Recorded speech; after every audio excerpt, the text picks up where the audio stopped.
తాకట్లో ఉన్న మీ బంగారాన్ని విడిపించి ఆ రోజు ఆన్లైన్ రేటుకి కొంటాం. Sharma gold company. శివాయ బ్రహ్మణే నమ. వీరబ్రహ్మేంద్ర స్వామినే నమో నమ. జై వీరబ్రహ్మ జై గోవిందమంబసి. 2026వ సంవత్సరం ధనస్సు రాశి వారి యొక్క రాశిఫలం. శివాయ బ్రహ్మణే నమ. వీరబ్రహ్మేంద్ర స్వామినే నమో నమ. వచ్చినటువంటి ఫలితం 4. ఖచ్చితంగా చతుర్థ స్థానంలో శని భగవానుడి యొక్క సంచారం. అర్ధాష్టమ శని ప్రభావం వల్ల మానసికమైనటువంటి సంఘర్షణలు అధికమవుతున్నటువంటి పరిస్థితిని మనం చూడొచ్చు.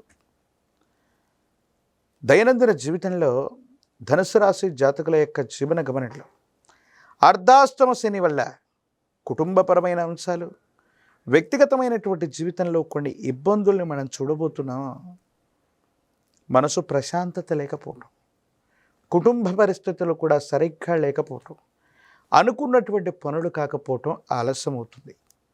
ఒక ముఖ్యమైనటువంటి విషయంలో అనుకూలవంతమైనటువంటి ఫలితం వస్తుందని ఆశించినటువంటి మీకు చిట్ట చివరి నిమిషంలో సాంకేతికపరమైనటువంటి అంశాల దృష్ట్యా మీకు రావలసిన అవకాశం, ప్రయోజనాన్ని వేరొకరు చేజిక్కించుకోవటం మానసికంగా అశాంతికి కారణమయ్యేటువంటి అంశం. ఎంతో ప్రయత్నం చేస్తున్నాం, అనునిత్యం ప్రయత్నించినప్పటికీ కూడా అనుకున్నది జరగట్లేదన్నటువంటి ఆలోచన కలుగుతూ ఉంటుంది.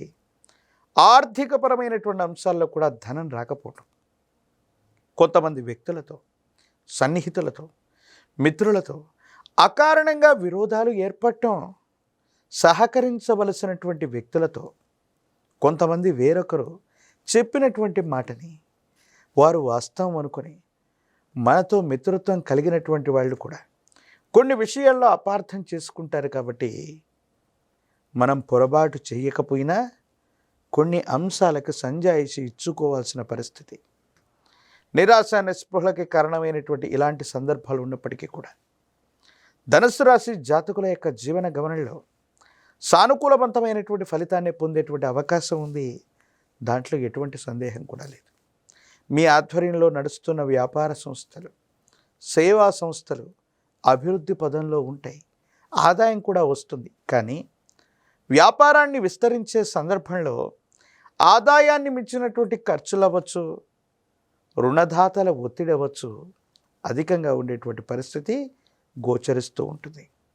బ్యాంకింగ్కి సంబంధించినటువంటి వ్యవస్థలు, ఆర్థిక సంస్థల నుండి రుణం కోసం మీరు చేసేటువంటి ప్రయత్నాలు సఫలీకృతం కాక ఆలస్యంగా ఉండటం వల్ల ఆర్థికపరమైన సర్దుబాట్లు మీకు ఇబ్బంది కలిగేటువంటి అవకాశం ఉంది.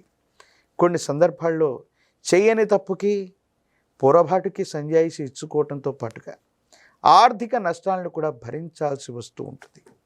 కొంతమంది అధికారుల ద్వారా లేదా కొంతమంది వ్యక్తుల ద్వారా మీ సంస్థ మీద అవ్వచ్చు, మీ వ్యాపార సంబంధమైనటువంటి అంశాల మీద ప్రభావాన్ని పొందటం, ప్రభావం పడటం, పన్నులు అవ్వచ్చు, జరిమానాలు అవ్వచ్చు, ఇవి మీకు చికాకు కలిగించేటువంటి అంశాలు.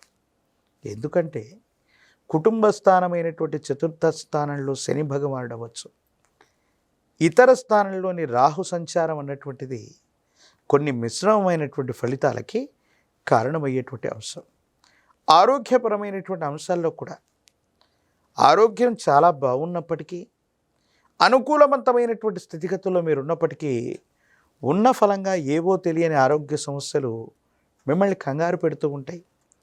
మనకు పరిస్థితులన్నీ స్తంభించిపోయి ఉన్నప్పుడు, అనుకున్నది జరగనప్పుడు మనం అనుకుంటూ ఉంటాం, ఎవరైనా తాంత్రిక ప్రయోగం చేశారేమో, లేదా ఎవరి నరదిష్టైనా మన మీద ఉందేమో, ఏ కారణంగానైనా ఇబ్బందికరమైనటువంటి స్థితిగతుల్లో ఉన్నామేమో అని మనం అనుకుంటూ ఉంటాం. ఆ విధమైనటువంటి స్థితిగతులు కూడా మీ దైనందిన జీవితంలో ఉండేటువంటి అవకాశం ఉంటుంది.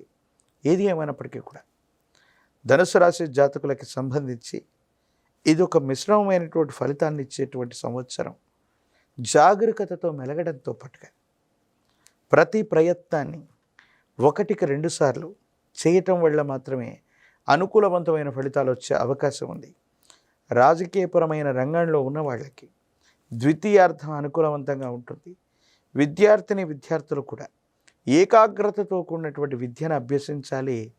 ప్రత్యేకించి విద్యాస్థానంలోనే శని భగవానుడి యొక్క సంచారం జరుగుతుంది కాబట్టి విద్యార్థులు పోటీ పరీక్షలు అవ్వచ్చు, పరీక్షలు రాస్తున్న సందర్భంలో జ్ఞాపక శక్తిని కోల్పోవటం, కంగారు పడటం, అనారోగ్యం పాలవటం వల్ల సరైనటువంటి ఉత్తీర్ణతను పొందడంలో ఇబ్బందులు ఎదుర్కొనే అవకాశం ఉంది. తస్మాత్ జాగ్రత్తగా ఉండాలి. నిరుద్యోగులకి ఉద్యోగ కాలం కానీ ద్వితీయార్థం అనుకూలవంతంగా ఉంటుంది. వివాహం కానటువంటి వారికి సంవత్సర ద్వితీయార్థం అత్యంత అనుకూలవంతమైనటువంటి ఫలితాలని తప్పకుండా ఇచ్చే అవకాశం కనబడుతుంది. అర్ధాష్టమ శని, చతుర్థ భావంలో శని భగవానుడి యొక్క సంచార స్థితి కుటుంబపరమైనటువంటి అంశాల్లో ఇబ్బంది కలగజేస్తుంది. కాబట్టి కాలభైరవ అష్టకాన్ని అనునిత్యం చదవటం, కాలభైరవుడి యొక్క ఉపాసన చేస్తూ ఉండటం, ఒక పంచముఖి రుద్రాక్షని, మహాకాలభైరవ రక్షని మెడలో ధరింప చేసుకోవటం వల్ల అర్ధాష్టమ శనిలో కూడా అద్భుతమైనటువంటి ఫలితాల్ని మనం తప్పకుండా పొందేటువంటి అవకాశం కనబడుతుంది. ప్రత్యేకించి అర్ధాష్టమ శని జరుగుతుంది కాబట్టి